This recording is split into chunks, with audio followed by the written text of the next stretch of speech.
আজকে শুক্রবার সকালবেলা এসেছি পুজো করতে। সাউথ ইন্ডিয়ানে আজকে বর্মা লক্ষ্মী পুজো, একটা বিশেষ বড় লক্ষ্মী পুজো। সব বাড়িতে বাড়িতে মেয়েরা নিজের হাতেই পুজো দেয়। যেহেতু আমি এখানে অনেক বছর আছি, তাই আমিও এই দিনটায় বাড়িতে নিজের মতো করে একটু পুজো করি। এমনিতেই রোজ দিন আমি পুজো করি, তাই আজও পুজো দিলাম বিশেষ কোনো নিয়মকানুন ছাড়া। এমনিতেও আমি পুজোর খুব একটা নিয়মকানুন জানি না, আমার মনে যেমন আসে আমি তেমনই ভালোবেসে পুজো দিই। সকাল সকাল উঠে পুজো করতে এমনিতেই আমার খুব ভালো লাগে, তারপরে আজকে তো আরোই ভালো লাগছে। হয়তো বিশেষ কোনো আয়োজন নেই, তাই নিজের মতো করে আজকের পুজোটা করতে পেরে আমার খুব ভালো লেগেছে। লিভিং রুমে একটা ধূপকাঠি জ্বালিয়ে দিলাম, যাতে করে পুরো বাড়িটা একটা সুন্দর পজিটিভিটি তৈরি হয়। আর বর্মা লক্ষ্মী পুজো উপলক্ষে আমি আজ একটা সিম্পল শাড়িও পরেছি। সকাল সকাল পুজো করার পরে মনটা এত ভালো হয়ে যায় যে কি বলবো। আজকে সকালবেলা বানিয়েছিলাম উপমা আর সাম্বার, কারণ লাস্ট কয়েকটা দিন শুধু রুটি পরোটা এসবই বানিয়েছি, তাই ভাবলাম আজকে একটু উপমা আর সাম্বার বানাই। সকাল সকাল হাজব্যান্ড আর আমার ছেলে খেয়ে নিয়েছিল, তখন আমি 1 কাপ চা খেয়েছিলাম। তারপরে বাড়ি ঘর মোছা সমস্ত রকম কাজ সেরে পুজোটাও তো হয়ে গেল। ব্রেকফাস্ট করে নিয়ে চলে এলাম দুপুরে রান্না করতে।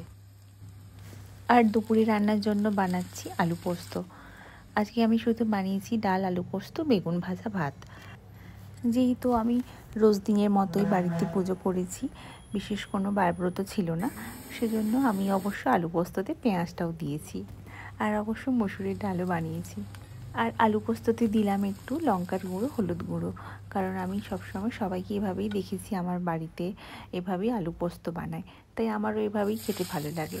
কিন্তু আমার ওই ফ্ল্যাটের যে বন্ধু সুমনা, ও মাঝে মাঝে সাদা আলু পোস্ত খাওয়ায়, ওটাও আবার খুব ভালো লাগে। রান্না বান্না কমপ্লিট করে এসেছি একটু বাইরের দিকটায়। দুদিন ধরে একটু বৃষ্টিটা বন্ধ আছে বলতে গেলে।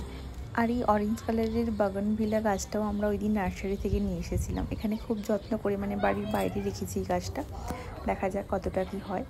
আর ওই যে দেখছো আমার ছেলের সব বন্ধুরা, মানে আমার এই গলিটাতেই থাকে এরা সব, তো সবাই মিলে আজ যেহেতু ছুটি সবাই সাইকেল চালাচ্ছে, ডাকলেও আর কেউ বাড়ি আসছে না। তারপর আমি ভাবলাম যে ওরা সাইকেল চালাক, আমি একটু সময়টা কাটাই। আর এসে দেখছি যে এই গাছটাতে প্রচুর আমলকি হয়েছে। কদিন বৃষ্টি পেয়েছে তো, তাই দেখছি এখানকার আশেপাশে যতগুলোই গাছ না প্রচণ্ড ধরেছে আমলকি।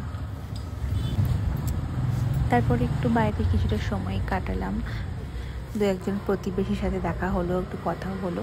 তবে আজ প্রতিবেশীরা খুবই ব্যস্ত, যে যার বাড়িতে পুজো করছে তো সেজন্যে।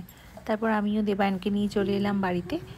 তারপর আমি আর আমার ছেলে দুজনে মিলে এখন খাওয়া দাওয়া করবো। তবে রোজ দিন আমার হাজব্যান্ডও আসে দুপুরে লাঞ্চ করতে, কিন্তু আজকে একটু বিশেষ কারণে আসতে পারলো না, তা না হলে ম্যাক্সিমাম লাঞ্চ আমরা দুজনে একসাথেই করি। খাওয়া দাওয়া কমপ্লিট করে এখন আমার ছেলের কিছু আবদার, সেগুলো শুনতে হবে। এখন ও নানা রকম পেজ কেটে আনবে এখান ওখান থেকে, সেখানে এবারে যা খুশি তাই করে বেড়াবে, তাই আমাকে ওকে একটু হেল্প করতে হবে।